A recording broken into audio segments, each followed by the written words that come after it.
Bonjour à tous et bienvenue dans mon jardin culinaire, j'espère que vous allez bien. Alors à l'approche de la fête de l'Aïd, donc c'est la saison des gâteaux, donc je vous propose quelques gâteaux que je vous mettrai ici sur ma chaîne YouTube et d'autres je vous les mettrai sur ma page Facebook en live. Donc aujourd'hui le gâteau que je vous propose c'est un gâteau qui est fait à base de semoule et de noix de coco, c'est un gâteau très économique et très facile à réaliser. Moi je l'ai réalisé en moins d'une heure entre le temps de préparation et de cuisson. Donc je vous invite tout de suite à suivre avec moi comment on réalise ce gâteau.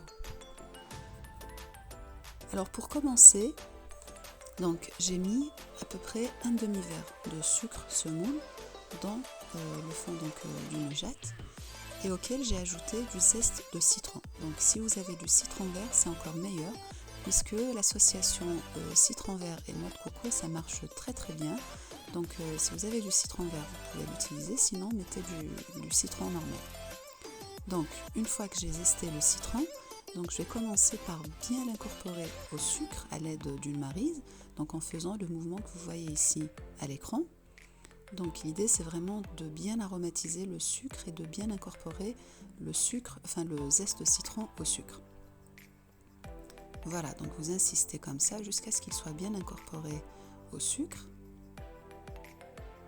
Ensuite, je casse un œuf, donc en fait c'est un gâteau où vous aurez besoin uniquement d'un œuf. Donc après pour la quantité vous pouvez doubler si vous le souhaitez. Donc ici j'ai cassé un œuf entier que je viens donc blanchir avec le sucre à l'aide d'un fouet manuel tout simplement, pas besoin d'un batteur électrique. Et donc je mélange bien jusqu'à l'obtention d'un mélange un peu qui tire un peu vers le crème, comme ça. Voilà. Donc une fois que j'ai bien blanchi le sucre et l'œuf, donc j'ajoute 2 grosses cuillères de yaourt nature. Donc si vous avez du yaourt à la grecque, c'est encore mieux puisque ça contient un petit peu plus de gras. Sinon, mettez n'importe quel type de yaourt nature. Vous pouvez même mettre du yaourt aromatisé à la noix de coco également. Ça marche très bien puisque du coup on restera dans le thème de la noix de coco. Donc je mélange bien.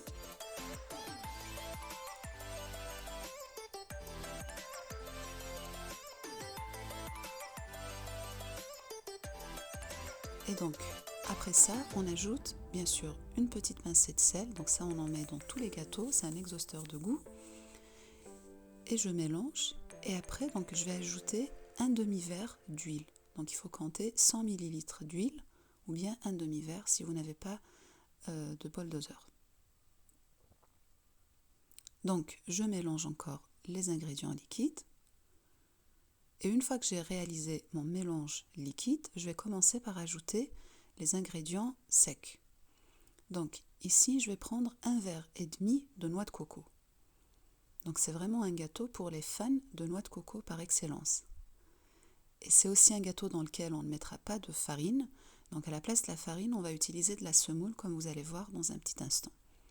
Alors pour la noix de coco, vous savez qu'elle absorbe énormément, donc on va y aller par petites étapes, tout en continuant bien sûr de mélanger.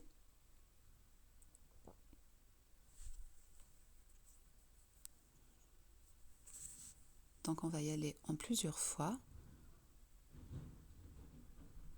en 3 ou 4 fois au total. Et vous voyez en fait qu'à mesure qu'on ajoute de la noix de coco, le mélange commence à épaissir et à devenir granuleux. Ça c'est normal du fait de la noix de coco. Donc on ajoute le reste de noix de coco. Et alors une fois qu'on a fini de bien mélanger et d'incorporer la noix de coco au mélange liquide, on va laisser un petit peu reposer la pâte pendant à peu près 5 minutes, le temps de voir le taux d'absorption en fait de la noix de coco. Vous allez voir que moi quand j'ai laissé, ça a un petit peu changé de texture par rapport à maintenant. Donc regardez, il a plus épaissi que il y a donc les 5 minutes précédentes. Ensuite, donc je prends la semoule. Alors ici c'était de la semoule moyenne. Donc la semoule, ça dépendra vraiment de l'absorption de votre semoule. Donc elle peut vous prendre entre 1,5 verre jusqu'à 2 verres. Et c'était le cas pour moi en l'occurrence. Donc à ce stade, j'arrête de travailler au fouet puisque le mélange commence à épaissir. Et je vais ajouter à peu près une demi-cuillère à café de levure chimique. Donc n'en mettez pas trop, sinon le risque c'est que les gâteaux puisque vous allez voir, c'est des gâteaux très craquelés. Donc en fait, si vous mettez trop de levure chimique, ça va exploser à la cuisson. Donc on continue d'ajouter la semoule, et là donc on travaille à la maryse pour faciliter le travail. Vous pouvez aussi faire avec vos mains sans problème. Moi, la main, je la laisse à la fin, quand il sera le temps de juger de la texture. En tout cas, pour l'instant, on voit que ce n'est pas encore optimal. Donc, je continue d'ajouter. Pour l'instant, je n'en suis qu'à mon premier verre de semoule moyenne.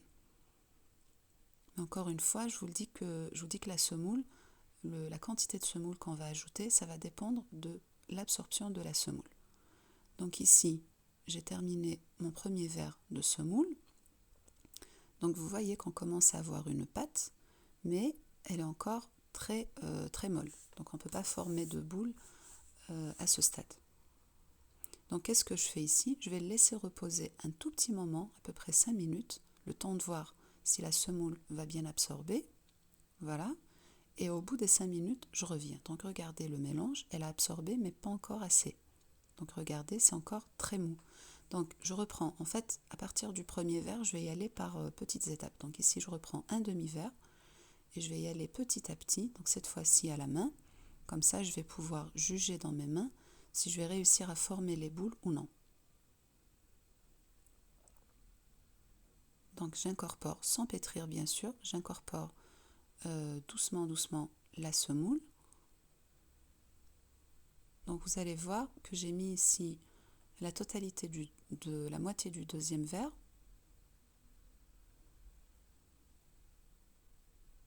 Donc jusque là, ça m'aura pris un verre et demi de semoule. Voilà, donc ici j'ai terminé la moitié du deuxième verre. Et donc ici, on aurait pu croire que c'est déjà optimal, mais en fait, dans mes mains, j'ai jugé que ce n'était pas encore vraiment optimal. Alors vous, ce que vous pouvez faire, vous testez au four. Avant d'ajouter le reste de semoule, vous testez au four si le gâteau se tient ou non. Si vous jugez qu'il ne se tient pas assez, qu'il fend à la cuisson, vous pouvez encore ajouter de la semoule, et c'est ce que j'ai fait. Voilà, donc ici, on pouvait croire que c'était assez, mais ce n'était pas encore assez, donc j'ai ajouté le quart d'un verre. Donc au total, ça m'aura pris un verre de semoule et 3/4.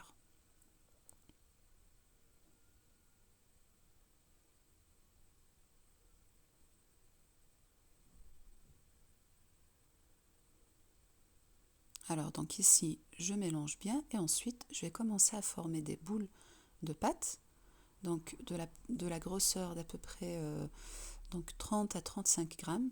Ça dépend si vous aimez les gros gâteaux ou non. Moi j'ai fait à peu près entre les deux. Alors j'ai pas pesé pour être honnête, mais j'ai jugé à l'œil.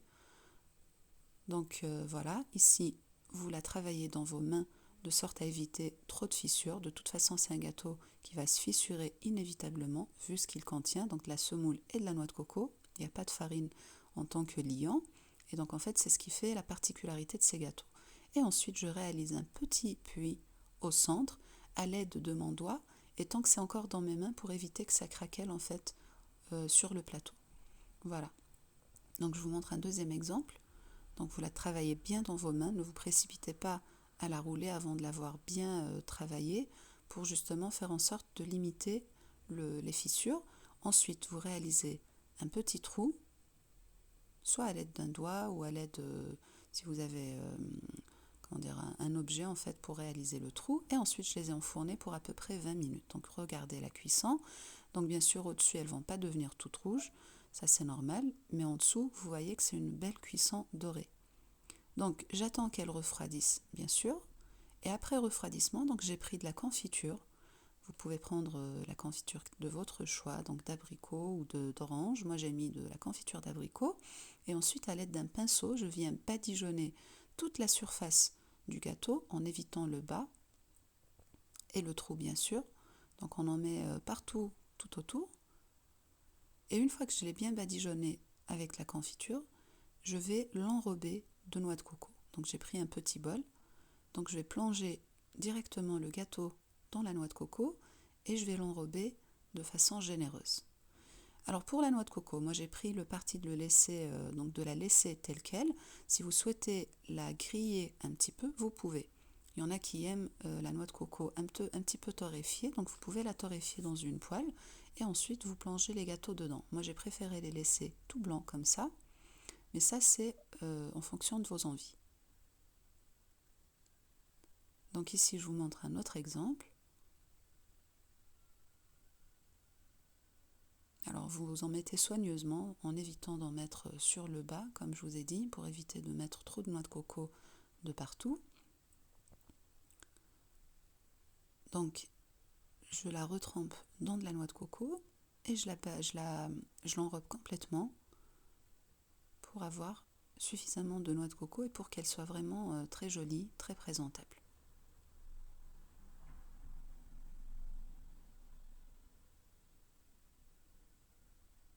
Alors voilà donc ce que ça donne. Si vous voyez qu'il y a de la noix de coco dans le trou, vous l'enlevez, puisque le trou, on va mettre maintenant de la confiture. Voilà donc à quoi ressemble le gâteau. Et donc, comme je vous le disais à l'instant, on va prendre de la confiture, donc de préférence si vous avez de la confiture de fraises ou moi c'était de la confiture de cerise, ou bien vous pouvez simplement prendre de la confiture d'abricot et vous mettez un tout petit peu de colorant rouge pour obtenir cette belle coloration. Si vous souhaitez laisser de la confiture d'abricot, donc jaune, vous pouvez aussi, ça c'est vraiment en fonction de vos envies. Ensuite, donc vous pouvez soit le faire à la cuillère, si vous préférez travailler plus soigneusement pour éviter d'en mettre sur tous les côtés, vous pouvez vous servir d'une petite poche à douille, comme dans mon cas, et donc je viens remplir tous les puits avec de la confiture. Donc vous voyez comme ils sont très très simples ces gâteaux, et bien sûr vraiment très économiques. Vous voyez que pour peu d'ingrédients, on obtient quand même une bonne quantité. Donc moi, si vous incluez la pâte que j'avais déjà testée au four, donc le premier gâteau, ça m'a fait à peu près 18 ou 19 pièces au total. Donc c'est des grosses pièces comme vous le voyez. Si vous souhaitez les faire plus petites, vous pouvez. Ou bien vous pouvez également doubler la mesure. Donc vous avez vu qu'on obtient tout ça avec uniquement un œuf. Voilà, donc j'espère vraiment que vous avez apprécié ce gâteau. J'espère que vous le referez pour l'Aïd, Inch'Allah. Je vous souhaite une excellente dégustation. Et puis, je vous le dis à l'avance, Saha Aïdkom et Saha Ramadankom. Bonne fin de Ramadan et très bonne fête de l'Aïd à tous. Et donc, n'oubliez pas de me laisser un petit pouce à la fin de cette vidéo. N'oubliez pas de me laisser un commentaire et surtout de la partager avec vos proches et avec vos amis. Donc, je vous souhaite une excellente dégustation.